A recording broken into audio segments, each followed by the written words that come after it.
Hey there friends, what's going on? It's Codiak here and welcome back to another Assassin's Creed Valhalla video. Today we are checking out the Fallen Warrior set. This is a brand new set of gear introduced in the Ubisoft store. Because it's in the Ubisoft store, it's most likely also going to circulate in the Opal system, so if you don't want to spend the money, don't worry. But I first want to thank you guys. Without your support, we would not be able to do this video. Our Wish I Knew Sooner video for Assassin's Creed Valhalla is over 200,000 views, and without that kind of support, those kind of numbers, we would not be able to buy the Helix credits to do this video. So thank you guys so much for that. If you haven't checked out that video, it's our tips and tricks, everything we wish we knew sooner about the game. It's a great video, but I have to say that because I put it together. But today, I want to talk about the Fallen Warrior set, and of course, we have to start with the gear. This is a really interesting set of armor and weapons because, for the most part, we're talking about a wolf set of gear. As you'll see, the armor pieces in this set are part of the wolf tree, and the weapon and shield are part of the bear tree. So a really clear delineation between the armor and the weapon set. Now, I want to start with the armor because I think it's the set bonuses that really make this set interesting. The two-piece increases your attack after each kill up to 3 times, and that's a really powerful set bonus. And if you think about it, when you're in combat, it's kind of stringing together those kills that really matter. So getting that attack boost is going to be really valuable when you're going up against elite enemies, when you're doing an assault on a castle. It's a really valuable set of gear and a really valuable set bonus when you're in kind of the midst of a battle. Now, I do want to point out the rune next to the set bonus here. If you see that, that's how you track your buffs and debuffs in the game. And when you're actually in combat, you'll see that this buff lingers for quite a while. You actually have a good amount of time with this buff when you get it up. So there's a nice window there to keep adding to it to get that cap of 3 kills. But that's not all, because the 5-piece set bonus gives you back a small amount of life after 3 kills. Now, this is a really interesting set bonus. On paper, it sounds great, but again, that set bonus has to work at the right time to really be valuable.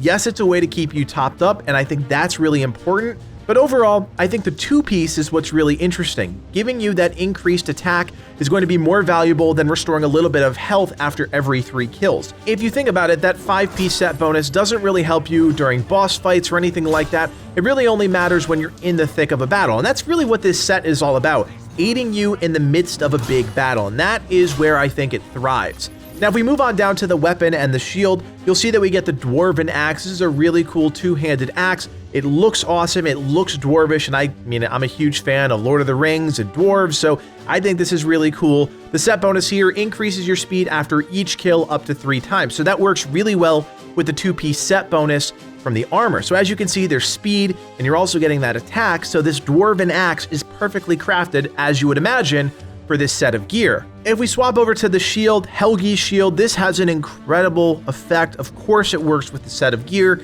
increases your heavy damage when blocking. That ties right into the Dwarven Axe, which of course the Dwarven Axe has that speed boost, which ties into the attack boost from the armor. So as you can see, all of these pieces, as you would imagine, work together in one way, shape, or form. Now, in practice, the gear is really good. If you've never used a Dane Axe, they are much slower, and using a Dane Axe and a shield is only possible with the heavy dual-wield skill in the bear tree. But once you get that, you can use both at the same time, and it's fantastic. Now, if you're not interested in using the axe or the shield at the same time, that's totally fine. You can do that, but they synergize together, and that's really the point of this set. Of course, Dane Axes can be wielded with the heavy dual-wield skill. They can be wielded all by themselves. Same thing with the shields. That's the beauty of this game. You can dual-wield whatever you want, but it all works together, and that's really the key here with the Fallen Warrior set. I mean, it doesn't take a brainiac to figure out that this set is absolutely devastating on the battlefield. I mean, just look at some of the footage that I'm showing you guys right now. We're cutting through enemies. Sure, they're a little bit lower in terms of power level than my character,